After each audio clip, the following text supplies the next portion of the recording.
이 시간 잠시 오늘 예배 가운데 부어주실 주님의 은혜를 기대하면서 침묵으로 묵상 가운데에서 기도하겠습니다.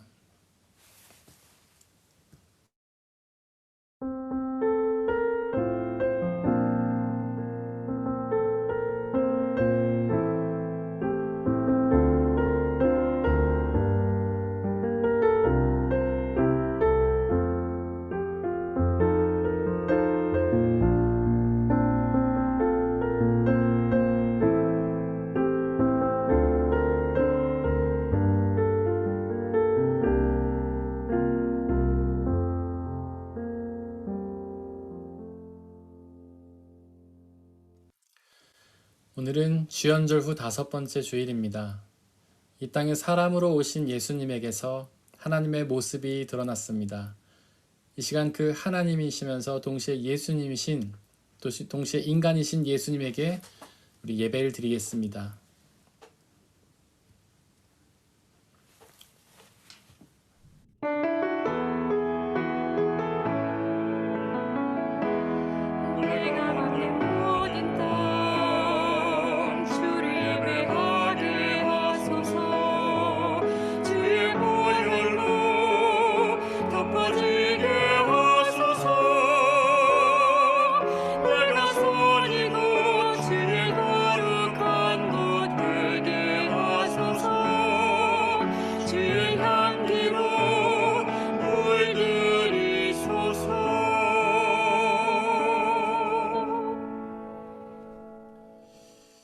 할렐루야, 우리의 하나님께 찬양함이 얼마나 좋은 일이며 하나님께 찬송함이 그 얼마나 아름답고 마땅한 일인가.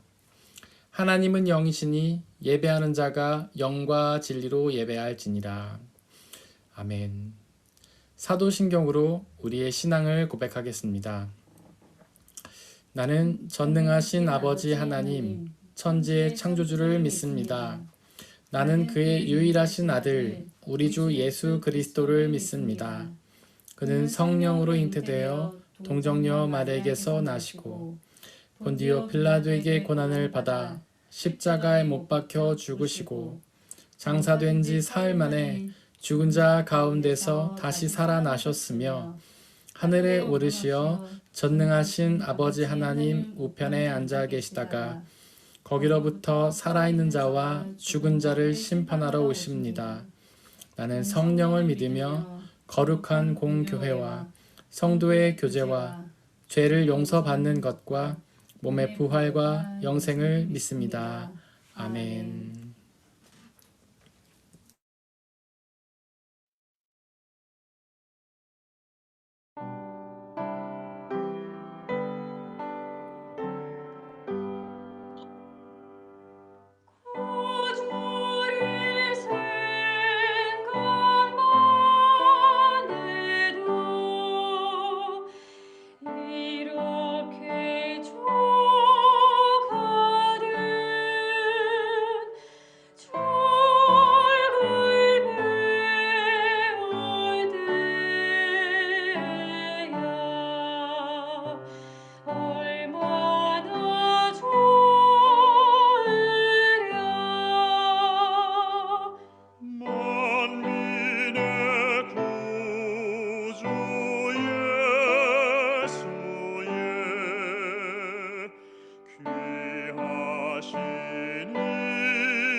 우리 주 예수 그리스도의 평화가 이 시간 함께 예배를 드리고 있는 모든 형제와 자매들에게 함께 하시기를 바랍니다.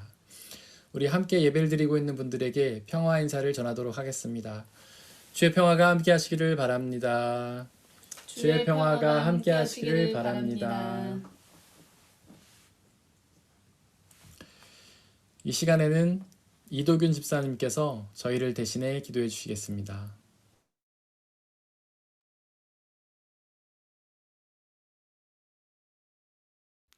아무것도 염려하지 말고 다만 모든 일에 기도와 간구로 너희 구할 것을 감사함으로 하나님께 아뢰라. 그리하면 모든 지각에 뛰어난 하나님의 평강이 그리스도 예수 안에서 너희 마음과 생각을 지키시니라. 빌립보서 4장 6절 7절 말씀. 사랑의 하나님, 평안한 한 주를 보내고 거룩한 주일에 하나님을 찬양과 경배로 예배케 하시니 감사합니다. 코로나의 일상 가운데 지난 일주일의 삶도 가족과 이웃을 더욱 사랑하고 하나님과 깊은 교제 가운데 있었는지 뒤돌아보고 회개와 용서를 구합니다. 예배 가운데 성도들이 마음을 다하여 하나님의 말씀을 묵상하고 찬양과 경배로 성령의 임재를 체험하는 귀한 시간이 되게 하여 주소서. 살아계신 하나님의 말씀이 각 지체들에게 감동으로 선한 울림이 되게 하시고 힘들고 고된 삶 속에 희망의 등불이 되어 주시길 간구합니다.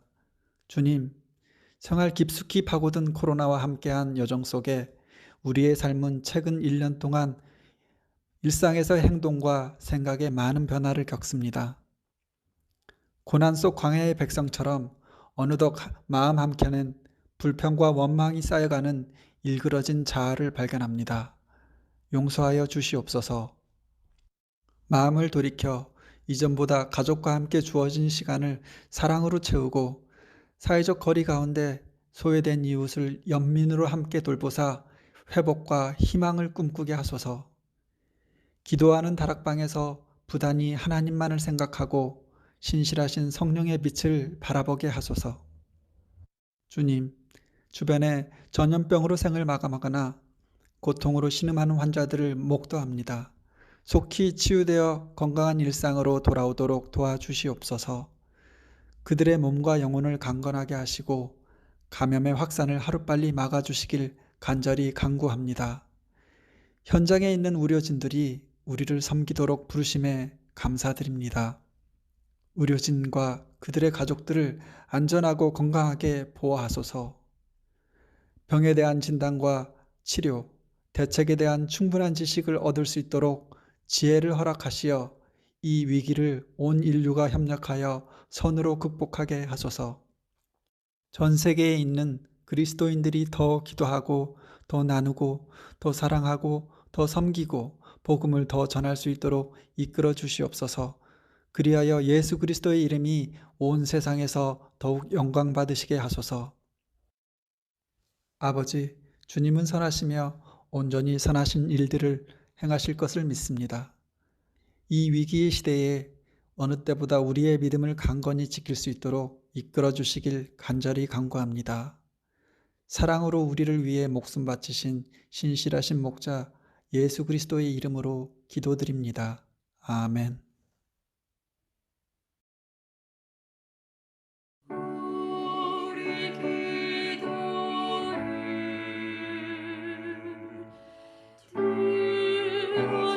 들어주시고 주님의 평화를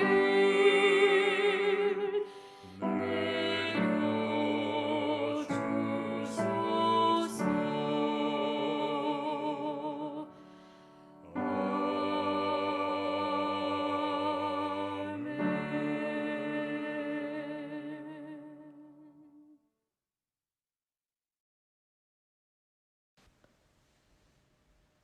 오늘의 제1 독서는 이사야 40장 21절에서 31절입니다.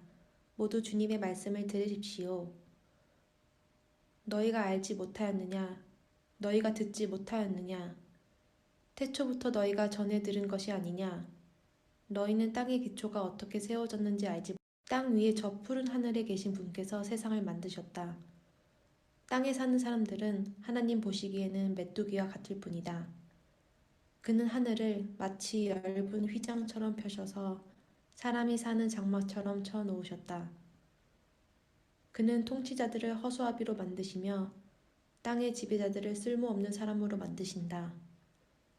이 세상의 통치자들은 풀포기와 같다. 심기가 무섭게, 씨를 뿌리기가 무섭게, 뿌리를 내리기가 무섭게 하나님께서 입김을 부셔서 말려버리시니 마치 강풍에 날리는 건불과 같다. 거룩하신 분께서 말씀하신다.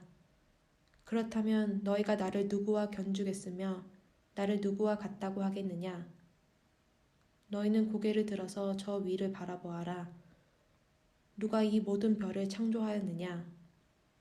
바로 그분께서 천체를 수요를 세어 불러내신다. 그는 능력이 많으시고 힘이 세셔서 하나하나 이름을 불러 나오게 하나도 빠지는 일이 없다. 야곱아, 네가 어찌하여 불평하며 이스라엘아, 네가 어찌하여 불만을 토로하느냐? 어찌하여 주님께서는 나의 사정을 모르시고 하나님께서는 나의 정당한 권리를 지켜주시지 않는다 하느냐? 너는 알지 못하였느냐? 너는 듣지 못하였느냐? 주님은 영원하신 하나님이시다. 땅끝까지 창조하신 분이시다. 그는 피곤을 느끼지 않으시며 지칠 줄을 모르시며 그 지혜가 무궁하신 분이시다. 피곤한 사람에게 힘을 주시며 기운을 잃은 사람에게 기력을 주시는 분이시다. 비록 젊은이들이 피곤하여 지치고 장정들이 맥없이 비틀거려도 오직 주님을 소망으로 삼는 사람은 새 힘을 얻으리니 독수리가 날개를 치며 솟아오르듯 올라갈 것이요 뛰어도 지치지 않으며 걸어도 피곤하지 않을 것이다. 이것은 거룩하신 하나님의 말씀입니다.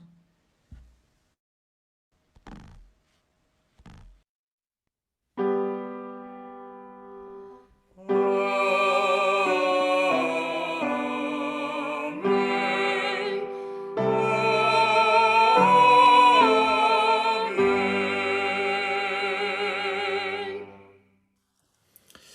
함께 성시교독 하시겠습니다. 할렐루야, 하늘에서 여호와를 찬양하며 높은 데서 그를 찬양할지어다. 그의 모든 천사여 찬양하며 모든 군대여 그를 찬양할지어다. 해와 달아 그를 찬양하며 밝은 별들아 다 그를 찬양할지어다. 하늘의 하늘도 그를 찬양하며 하늘 위에 있는 물들도 그를 찬양할지어다. 그것이 여호와의 이름을 찬양함은 그가 명령하심으로 지음을 받았음이로다.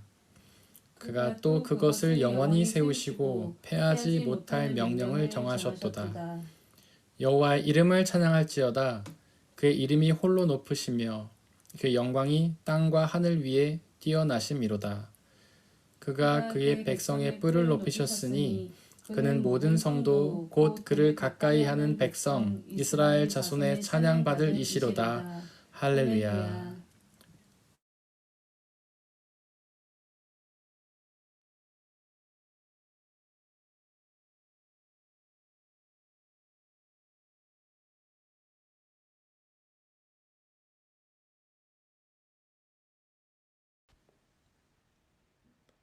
오늘의 제2 독서는 고린도전서 9장 16절에서 23절입니다. 모두 주님의 말씀을 들으십시오. 내가 복음을 전할지라도 그것이 나에게 자랑거리가 될 수 없습니다. 나는 어쩔 수 없이 그것을 해야만 합니다. 내가 복음을 전하지 않으면 나에게 화가 미칠 것입니다. 내가 자진해서 이 일을 하면 삭을 받을 것입니다. 그러나 내가 마지못해서 하면 직무를 따라한 것입니다. 그리하면 내가 받을 삭은 무엇이겠습니까? 그것은 내가 복음을 전할 때에 값없이 전하고 복음을 전하는 데에 따르는 나의 권리를 이용하지 않는다는 그 사실입니다. 나는 어느 누구에게도 얽매이지 않는 자유로운 몸이지만 많은 사람을 얻으려고 스스로 모든 사람의 종이 되었습니다. 유대 사람들에게는 유대 사람을 얻으려고 유대 사람같이 되었습니다. 율법 아래 있는 사람들에게는 내가 율법 아래 있지 않으면서도 율법 아래에 있는 사람을 얻으려고 율법 아래에 있는 사람같이 되었습니다. 율법이 없이 사는 사람들에게는 내가 하나님의 율법이 없이 사는 사람이 아니라 그리스도의 율법 안에서 사는 사람이지만 율법 없이 사는 사람들을 얻으려고 율법 없이 사는 사람같이 되었습니다. 믿음이 약한 사람들에게는 약한 사람들을 얻으려고 약한 사람이 되었습니다. 나는 모든 종류의 사람에게 모든 것이 다 되었습니다. 그것은 내가 어떻게 해서든지 그들 가운데서 몇 사람이라도 구원하려는 것입니다. 나는 복음을 위하여 이 모든 일을 하고 있습니다. 그것은 내가 복음의 복에 동참하기 위함입니다. 이것은 거룩하신 하나님의 말씀입니다. 오늘의 제3 독서는 마가복음 1장 29절에서 39절입니다. 모두 주님의 말씀을 들으십시오. 그들은 회당에서 나와서 곧바로 야고보와 요한과 함께 시몬과 안드레의 집으로 갔다. 마침 시몬의 장모가 열병으로 누워 있었는데 사람들은 그 사정을 예수께 말씀드렸다. 예수께서 그 여자에게 다가가셔서 그 손을 잡아 일으키시니 열병이 떠나고 그 여자는 그들의 시중을 들었다. 해가 져서 날이 저물 때에 사람들이 모든 병자와 귀신 들린 사람을 예수께로 데리고 왔다. 그리고 온 동네 사람이 문 앞에 모여들었다. 그는 온갖 병에 걸린 사람들을 고쳐주시고 많은 귀신을 내쫓으셨다. 예수께서는 귀신들이 말하는 것을 허락하지 않으셨다. 그들이 예수가 누구인지를 알았기 때문이다. 아주 이른 새벽에 예수께서 일어나서 외딴 곳으로 나가셔서 거기에서 기도하고 계셨다. 그때 시몬과 그의 일행이 예수를 찾아 나섰다. 그들은 예수를 만나자 모두 선생님을 찾고 있습니다 하고 말하였다. 예수께서 그들에게 말씀하셨다. 가까운 여러 고을로 가자. 거기에서도 내가 말씀을 선포해야 하겠다. 나는 이 일을 하러 왔다. 예수께서 온 갈릴리와 여러 회당을 두루 찾아가셔서 말씀을 전하고 귀신들을 쫓아내셨다. 이것은 거룩하신 하나님의 말씀입니다.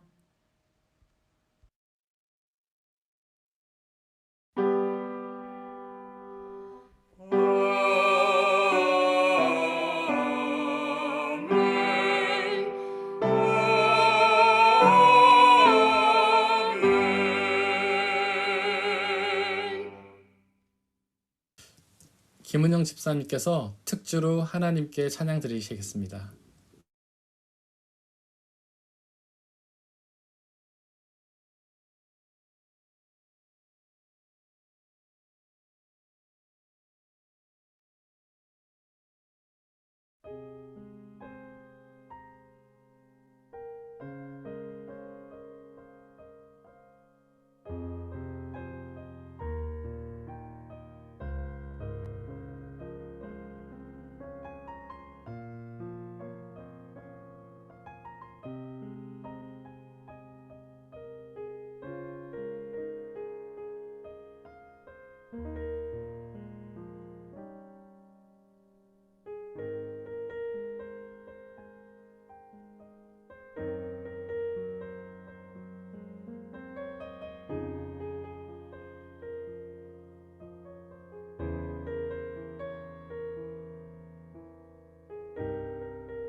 아멘. 이 시간 함께 기도하고 주님의 말씀을 나누도록 하겠습니다. 우리를 사랑하셔서 우리의 생명을 창조하신 아버지 하나님, 우리를 사랑하시는 그 마음으로 온 인류 우주 만물을 움직이시고 우리의 생명에 은혜를 주시고 이끌어 가시는 줄을 믿습니다. 하지만 어리석게도 우리는 주님의 사랑을 깨닫지 못하고 주님의 뜻에 순종하며 살아가기보다는 우리 뜻대로 살아갈 때가 얼마나 많은지요. 하나님, 우리의 어리석음과 죄악을 탓하지 마시고 이 시간 당신의 말씀을 통하여 우리를 깨우쳐 주시옵소서. 그 말씀을 통하여 우리에게 가장 필요한 것이 무엇인지, 우리가 나가야 될 길이 무엇인지, 우리가 온 마음과 뜻과 정성을 모아 집중하며 살아가야 할 것이 무엇인지, 우리에게 영원한 생명을 주며 우리에게 참된 기쁨을 주는 것이 무엇인지 깨닫게 하여 주시옵소서. 성령 하나님 함께하여 주시고 하나님께서 우리를 지켜보호하여 주시사 주님의 말씀이 온전히 선포되게 하여 주시고 그 말씀이 우리 마음 가운데 온전히 심겨지고 깨달아지고 믿어지게 하셔서 영원한 생명의 열매, 참된 기쁨과 자유와 행복의 열매 맺을 수 있도록 역사하여 주옵소서. 우리 주 예수 그리스도의 이름으로 기도드렸습니다. 아멘. 우리 아버지 하나님과 예수 그리스도께서 주시는 은혜와 평화가 여러분들에게 있기를 바랍니다. 오늘의 일독서의 주인공은 바울입니다. 그는 스스로를 사도라고 칭하는데요. 사도는 예수님의 제자들 중에서 특별히 예수님이 직접 부르신 12명의 사람들을 뜻합니다. 그들은 자신의 일상을 떠나서 오직 복음을 위하여 살아가는 사람들이죠. 그렇게 바울이 스스로를 사도라 칭했던 이유는 갈라디아서 1장 1절에 기록된 것처럼 예수께서 환상 중에 그에게 나타나셔서 그를 부르셨기 때문입니다. 아마도 여러분들 중에서 바울이 사도라는 사실을 의심하는 분은 없을 겁니다. 하지만 바울이 사역할 당시에는 그렇지가 않았습니다. 많은 사람들이 그를 사도로 인정하지 않았죠. 특히 12사도와 여러 제자들, 즉 유대인 그리스도인들이 그들을 사도로 인정하지 않았습니다. 왜냐하면 사도는 예수님이 직접 택하여 부르신 사람들인데 예수님은 그렇게 바울을 직접 부르시지 않았기 때문이죠. 어디 직접 부르시지 않았다 뿐입니까? 사실 바울은 예수님을 실제로 본 적도 없었습니다. 그렇게 예수님을 직접 본 적도 없는 사람을 어떻게 사도로 인정할 수 있겠습니까?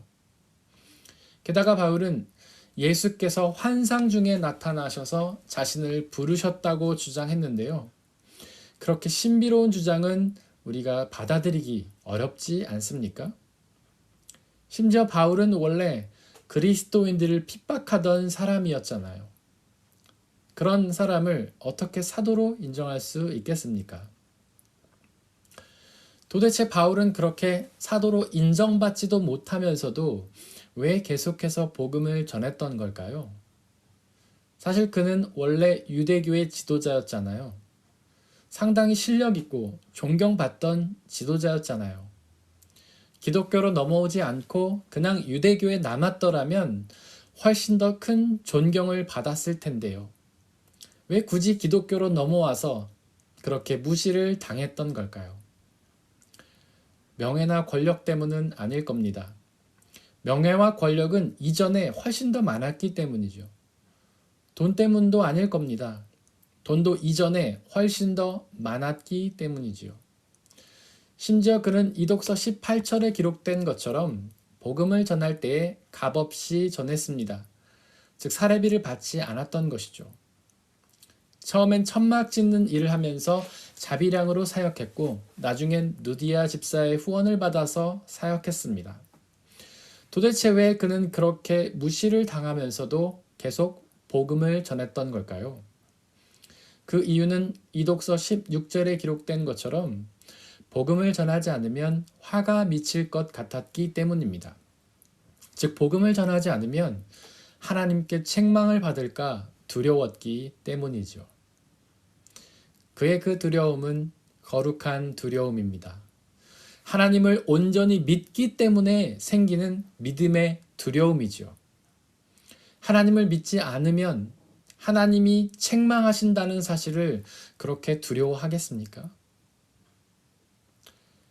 바울이 개척하고 목회한 교회가 여럿 있었지만 그 중에는 갈라디아 교회가 있었습니다. 어느 날 그 교회에 유대인 그리스도인들이 찾아와서 바울을 비판했는데요. 바울이 진짜 사도가 아니라고 비판했습니다. 또한 바울이 율법을 부정한다고 비판했죠. 율법이 무엇입니까? 모세 오경에 기록된 하나님의 말씀이었잖아요. 그러나 그들의 비판은 잘못된 비판이었습니다. 사실 바울이 부정한 것은 율법이 아니라 율법주의였습니다. 유대인 그리스도인들은 예수님을 믿을 뿐 아니라 율법도 지켜야 구원을 얻는다고 주장했는데요. 바울은 바로 그 주장을 부정했던 것입니다. 즉 하나님의 말씀 자체를 부정하는 것이 아니라 그 말씀을 지켜야 구원을 얻는다는 주장을 부정했던 것이죠. 왜냐하면 구원은 말씀을 지킴으로 얻는 것이 아니라 예수님을 믿음으로 얻는 것이기 때문입니다. 과연 누구의 주장이 더 옳을까요? 바울의 주장이 옳을까요? 아니면 유대인 그리스도인들의 주장이 옳을까요? 우리는 이미 그 답을 알고 있습니다. 바울이 옳지요. 바울의 주장처럼 우리는 오직 예수님을 믿음으로 구원을 얻습니다. 즉 율법은 구원의 필수 조건은 아닙니다. 사실 율법은 구원의 조건이 아니라 구원의 열매입니다. 즉 율법을 지킴으로써 구원을 얻는 게 아니라 예수님을 믿고 구원을 약속받은 사람들이 율법을, 즉 하나님의 말씀을 지키게 되는 것이죠. 하지만 여러분들, 유대인 그리스도인들의 주장에도 일리는 있지 않습니까? 사실 구원을 얻기 위해서 하나님의 말씀을 지켜야 한다는 주장이 말이 안 되는 건 아니잖아요. 구원자이신 하나님의 말씀을 지켜야 구원을 얻는다는 주장은 설득력이 있지 않습니까? 사실 우리도 그렇게 생각을 하잖아요. 게다가 그 유대인 그리스도인들은 태어나면서부터 율법을 지켰습니다. 그래서 예수님을 믿은 후에도 그렇게 율법을 자연스럽게 지켰던 것이죠. 사실 율법은 하나님의 말씀인데 예수님을 믿는다고 해서 그 율법을 무시할 필요는 없지 않겠습니까? 즉 바울과 유대인 그리스도인들의 주장에는 각자 나름의 논리가 있었으며 그 논리는 모두 설득력이 있었던 것이죠. 어떤 것이 옳고 어떤지가 그른지 딱 잘라 말하기가 어려운 것입니다. 이런 차이 앞에서 우리는 어떻게 해야 할까요? 일단 싸움은 피해야 합니다. 그러나 토론은 해야 합니다. 토론을 통해서 무엇이 옳은지 가려내야 합니다. 사실 신학의 역사는 토론의 역사입니다. 우리가 알고 배우고 있는 모든 신학적 교리들이 바로 토론을 통해서 정립이 되었습니다. 사도행전 15장에 보면 교회 역사상 최초의 신학 토론이 나오는데요. 바로 예루살렘 회의였습니다. 거기서 베드로를 필두로 하는 유대인 그리스도인들과 바울을 필두로 하는 이방인 그리스도인들이 서로 만나서 토론을 벌였습니다. 그 토론의 주제는 바로 구원을 얻기 위해서 믿음뿐 아니라 율법도 필요한가? 라는 주제였죠. 그리고 그 토론의 결론이 사도행전 15장 11절에 나오는데요. 바로 그 결론은 구원은 예수님을 믿음으로 얻는다 라는 결론이었습니다. 즉 바울의 주장이 옳다고 결론난 것이죠. 이와 비슷한 신학 토론이 교회 역사상 아주 많이 있었습니다. 우리가 믿고 있는 모든 교리들이 바로 이런 토론을 통해서 결정이 되었죠. 혹시 교리를 토론을 통해서 결정했다는 사실이 이상하게 느껴지십니까? 불경건하다고 생각이 되시나요? 그렇지 않습니다. 그렇게 토론에 참여한 사람들은 모두 신앙이 깊으며 성경에 능통한 사람들이었습니다. 말씀을 두고 깊이 기도하고 연구하며 고민했던 사람들이죠. 그런 사람들이 그렇게 모여서 함께 기도하고 결정했기 때문에 온전한 교리들이 세워졌던 것입니다. 이독서 23절에서 바울은 나는 복음을 위하여 이 모든 일을 하고 있습니다. 그것은 내가 복음의 복에 동참하기 위함입니다. 라고 고백하는데요. 즉 자신의 삶을 오직 복음을 위하여 산다는 고백입니다. 오직 복음이 삶의 존재 이유이며 목적이라는 고백이죠. 여기서 동참한다는 의미의 헬라어 쉰코이 노노스라는 말은 빠져든다라는 뜻인데요. 즉 그는 복음 속에 완전히 빠져들었던 것입니다. 바로 복음이 그를 완전히 사로잡았던 것이죠. 19절에서 바울은 자기가 그 어느 누구에게도 얽매이지 않은 자유로운 몸이라고 고백하는데요. 그렇습니다. 요한복음 8장 32절에서 예수님이 복음의 진리가 우리를 자유롭게 한다고 선포하셨던 것처럼 오직 복음을 위해 살면 그렇게 우리는 자유케 됩니다. 그렇다면 과연 복음은 우리를 무엇으로부터 자유케 하는 걸까요? 먼저 율법주의로부터 자유케 합니다. 사실 율법주의가 우리 신앙인들을 얼마나 구속합니까? 율법주의는 대략 700개의 율법을 신앙인들에게 강요하지 않습니까? 그렇게 많은 율법을 어떻게 다 지키겠습니까? 그러나 복음은 딱 한 가지만 기억하면 됩니다. 바로 예수님의 죽으심과 부활이 우리의 죄를 용서하셔서 구원하셨다는 사실만 기억하고 믿으면 되죠. 이 얼마나 자유롭습니까? 또한 복음은 우리를 사람의 지혜와 세상의 가치에서도 자유케 하는데요. 유대인 그리스도인들의 지혜는 바울에게 사도권이라는 자격을 요구했습니다. 단지 사도만이 복음을 전할 수가 있고 사도가 아니면 전할 수 없다고 주장했죠. 그러나 복음은 바울을 자유케 했습니다. 사도권이 있든지 없든지 복음을 자유롭게 전할 수 있게 해준 것이죠. 그처럼 이 시대의 사람의 지혜도 우리에게 자격을 요구하지 않습니까? 많이 모으고 높이 올라가서 자격을 갖추라고 요구하잖아요.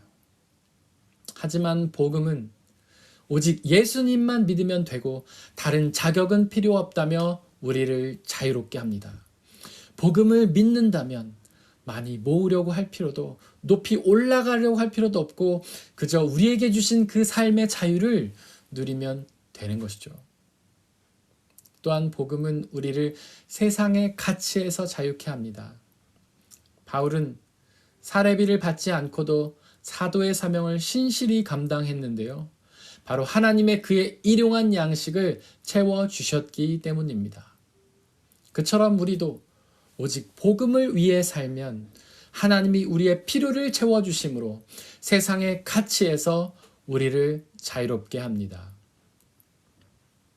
하지만 바울은 이독서 19절에 기록하듯 모든 사람의 종이 되었습니다. 종이 어떤 사람인가요? 주인을 위해서 자신의 자유를 절제하는 사람이잖아요. 주인이 하라면 하고 하지 말라면 하지 않는 사람들이잖아요. 즉 바울은 27절에 기록하듯 그렇게 자신의 몸을 쳐서 자유를 굴복시키며 절제했습니다. 24절에서 바울은 그런 절제의 삶을 달리기 경기, 즉 마라톤에 비유합니다. 그 마라톤 경기에 나서는 선수들이 절제하는 것처럼 우리 신앙인들도 절제해야 한다는 뜻이죠. 한번 생각해 보십시오. 마라톤 선수가 어떻게 절제합니까? 그는 먹을 것도 마실 것도 노는 것도 절제하면서 고통스러운 훈련을 감당하지 않습니까? 그처럼 우리도 영적인 훈련을 위해 많은 것을 절제해야 합니다. 또한 마라톤이 얼마나 힘이 듭니까? 선수는 그 고통을 다 참아내야 하잖아요. 그처럼 우리도 힘든 고난을 참아내야 합니다. 그리고 마라톤에서는 방향이 중요하지 않습니까? 자유가 있다고 해서 자기 맘대로 가면 어떻게 됩니까? 아무리 열심히 뛰어도 결승점을 통과하지 못하잖아요.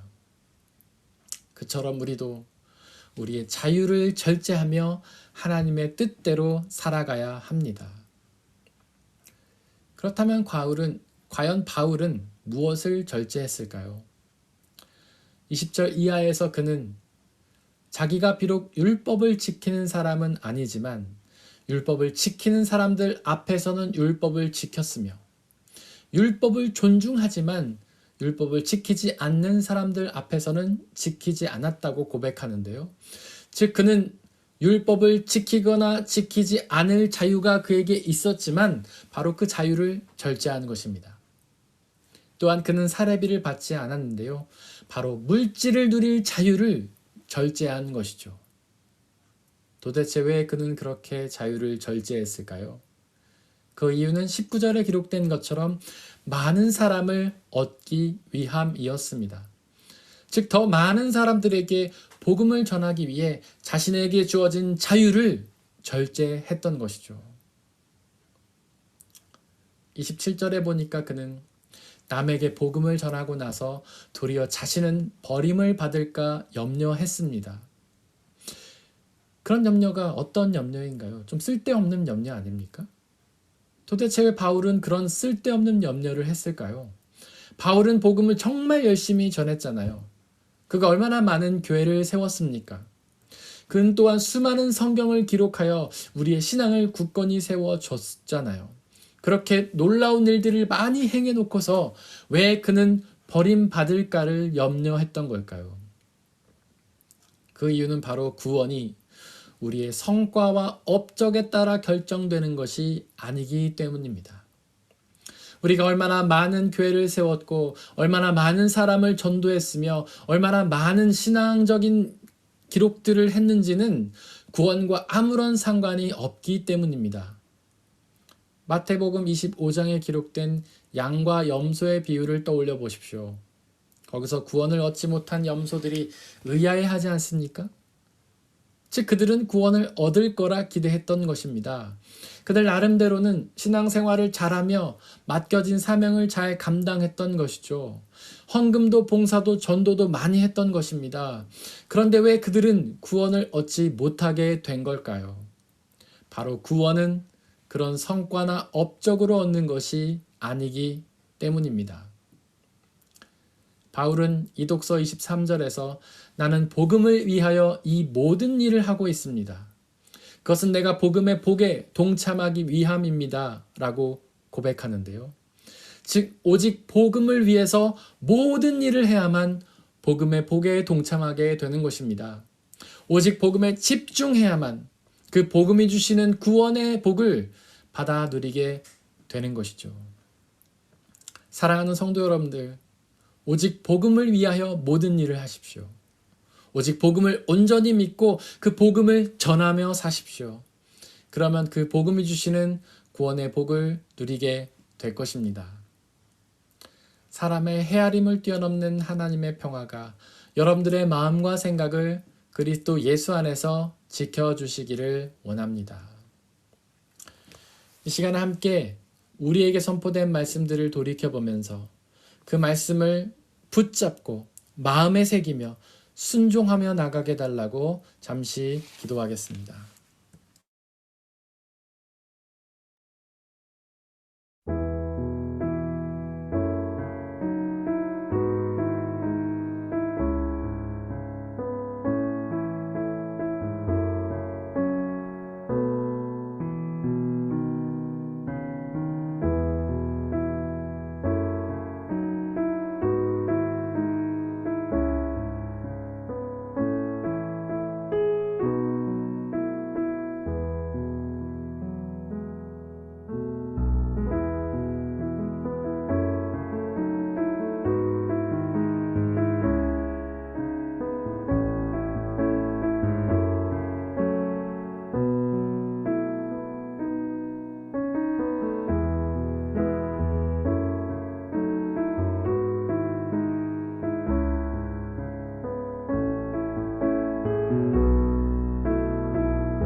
이 모든 말씀 우리 주 예수 그리스도의 이름으로 기도드렸습니다.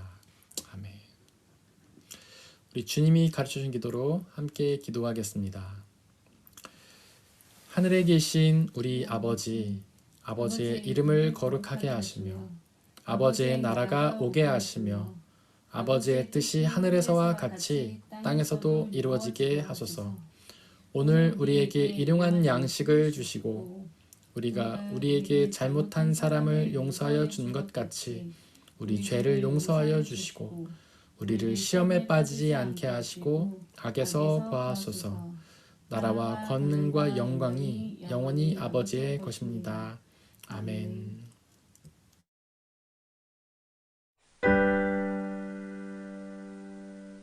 모든 것이 주께로부터 왔으니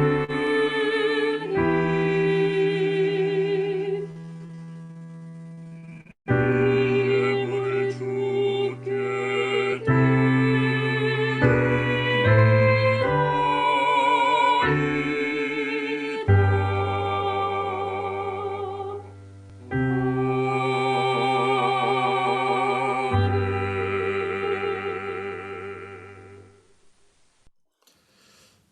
사랑하는 형제 자매 여러분들, 이제 여러분들을 성찬 예식으로 초대합니다. 성찬 예식은 하나님 나라 백성들의 기쁨의 잔치입니다.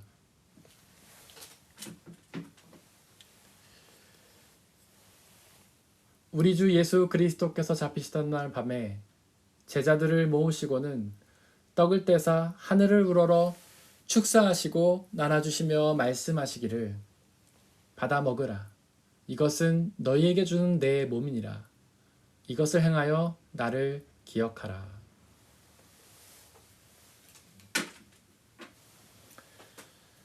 또한 예수께서는 잔을 가지사 하늘을 우러러 축사하시고 나눠주시며 말씀하시기를 받아 마시라.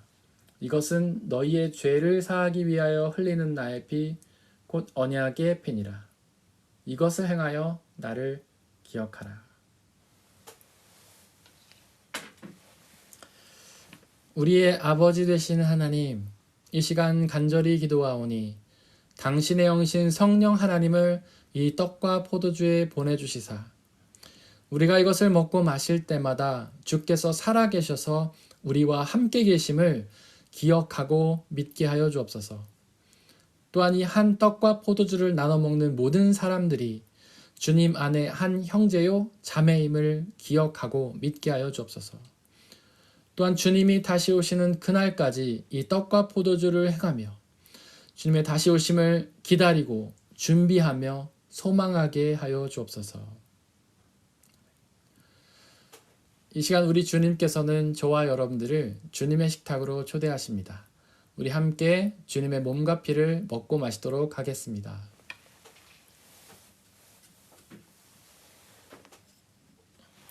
주님의 몸입니다.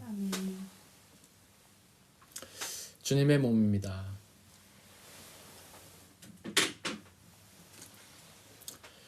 주님의 피입니다.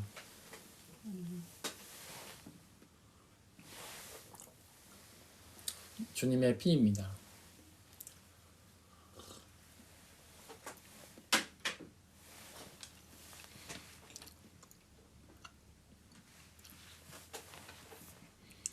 우리 함께 중보의 기도를 드리도록 하겠습니다. 먼저 이 세상에 있는 모든 피조물들을 위해서 기도해 주시기를 바랍니다. 그 피조물들 모두가 하나님께서 사랑하셔서 손수 창조하신 피조물임에도 불구하고 그들이 아직 주님의 복음을 알지 못해 여전히 죽음과 고통 속에서 절망하고 있습니다. 그들 모두에게 주님의 복음이 전해져서 그 복음이 주시는 구원의 은혜, 참된 자유와 기쁨과 평안의 은혜를 누리게 해달라고 기도해 주시기를 바랍니다. 또한 우리 교회 공동체를 위해서 기도해 주시기를 바랍니다. 비록 우리 교회가 부족하고 연약한 사람들의 모임이지만 성령 하나님의 은혜로 함께해 주시사 이 땅에 하나님의 나라로 이루어 주시고 주님의 복음이 온전히 선포되며 그 복음이 주시는 구원과 기쁨과 자유를 우리 모두가 누리며 그 복음의 은혜를 지역사회에 전하는 사명 감당하는 교회 되게 해달라고 기도해 주시기를 바랍니다. 또한 우리 지체 한 사람 한 사람을 기억하며 중보해 주시기를 바랍니다. 그들이 모두가 오직 그들의 삶을 복음을 위하여 살아가게 하시고 그렇게 복음을 위하여 살아감으로 복음이 주시는 구원과 기쁨과 자유의 은혜를 누리며 살아가게 해달라고 이 시간에 함께 중보의 기도를 드리겠습니다.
사랑의 하나님, 죄만 짓고 하나님께로부터 멀어져서 지옥의 멸망 가운데 떨어지기로 예정되었던 우리를 하나님의 사랑과 은혜로 우리를 불쌍히 여기시사 당신의 아들 예수 그리스도를 우리 가운데 보내주시고 우리의 죄를 대신 지시고 죽어주시고 또한 부활하셔서 우리의 죄를 모두 다 사하주시고 영원한 생명을 이루신 그 은혜에 감사를 드립니다.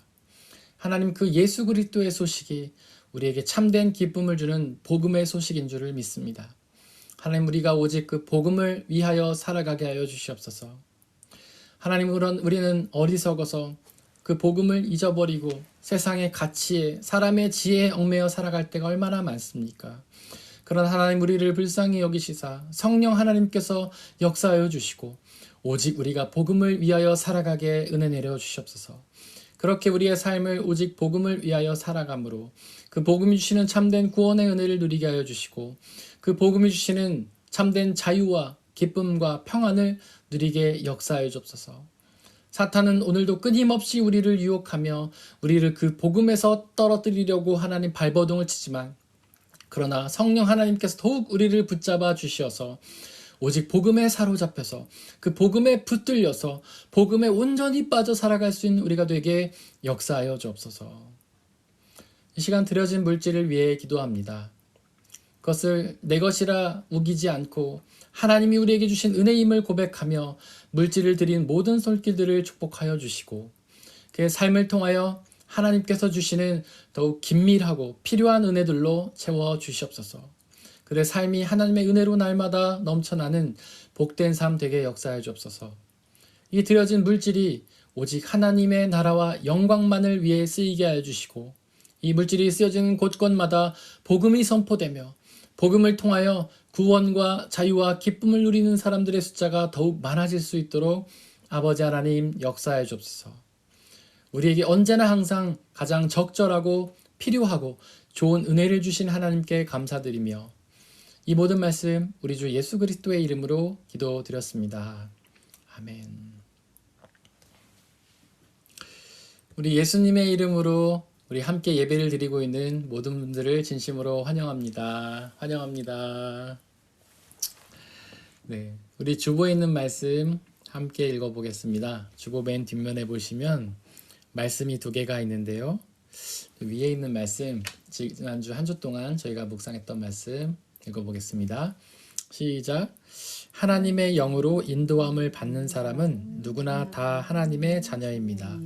로마서 8장 14절 말씀. 아멘. 우리 앞으로 한 주 동안 묵상해야 될 말씀 함께 읽겠습니다. 시작. 나는 당신들이 잘 되도록 기도할 것입니다. 내가 기도하는 일을 그친다면 그것은 내가 하나님께 죄를 짓는 것입니다. 그런 일은 없을 것입니다. 오히려 나는 당신들이 가장 선하고 가장 바른 길로 가도록 가르치겠습니다. 당신들은 주님만을 두려워하며 마음을 다 바쳐서 진실하게 그분만을 섬기십시오. 주님께서 당신들을 생각하시고 얼마나 놀라운 일들을 하셨는가를 기억하십시오. 사무엘상 12장 23절에서 24절 말씀. 아멘. 광고 말씀 드리겠습니다. 예배는 일단 다음 주까지는 현장에서 드리지 않고 온라인 예배만 드립니다. 그리고 다음 주 이후의 예배 일정에 대해서는 우리 메르켈 총리가 11일에 또 발표를 한다고 하는데 그 발표를 보고 저희가 결정을 하도록 하겠습니다. 돌아오는 토요일 저녁 8시에 인내구역 구역 모임이 있습니다. 온라인으로 진행이 됩니다. 계속해서 말씀함 일기가 주일 아침 9시부터 11시까지 진행이 되고 있습니다. 그리고 특송이나 특주로 찬양을 하고 싶으신 분들은 우리 음악부 부장 김은영 집사님께 문의해 주시면 되겠습니다. 저희가 돌아오는 한 주 동안 중보해야 될 곳은 독일 본교회 박태영 목사님, 일산 로고스 교회 안성우 목사님이십니다. 저희가 지난주에 함께 기도했던 우리 멕시코 조성출 선교사님은 그래도 많이 좋아지셨다고는 하는데 여전히 몸이 좀 안 좋으시다고 합니다. 기력도 없고 힘도 없고 너무 피곤해서 뭔가를 하시기 어렵다고 하세요. 아직도 이제 코로나 검진을 못 받으신 상황이시고 걸린 거로 추정은 되는 상황인데 현재 검진이나 치료는 못 받고 계신 상황입니다. 여러분들께서 계속해서 기억하고 기도해 주시기를 바랍니다. 우리 다 함께 130장 3절 찬양하겠습니다.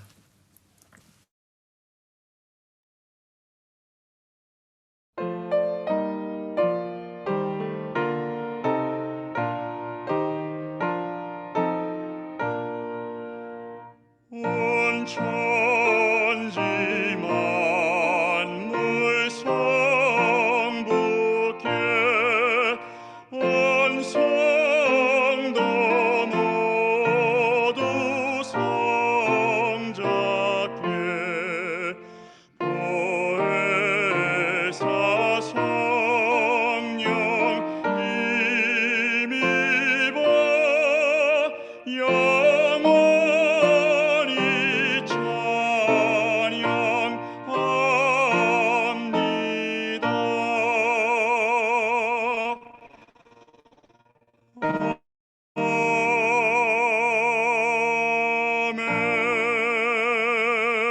아멘. 하나님께 예배를 드렸으니 이제 세상으로 나아가십시오. 바로 그곳에서 오직 복음을 위하여 살아가시기를 바랍니다. 비록 그 삶이 쉽지는 않겠지만 우리와 항상 함께 하시는 성령님을 의지하고 그분이 주시는 평안함과 자유함에 거하시기를 바랍니다. 지금은 우리 주 예수 그리스도의 은혜와 아버지 하나님의 한이 없으신 사랑하심과 성령님의 교제하심, 위로 인도 보호하심이 우리 모든 성도님들 머리머리 위에와 그들이 속한 가정과 학업과 일터와 그들이 만나는 모든 사람들 위에 지금부터 영원토록 함께하여 주옵시기를 간절히 축원하옵나이다. 아멘.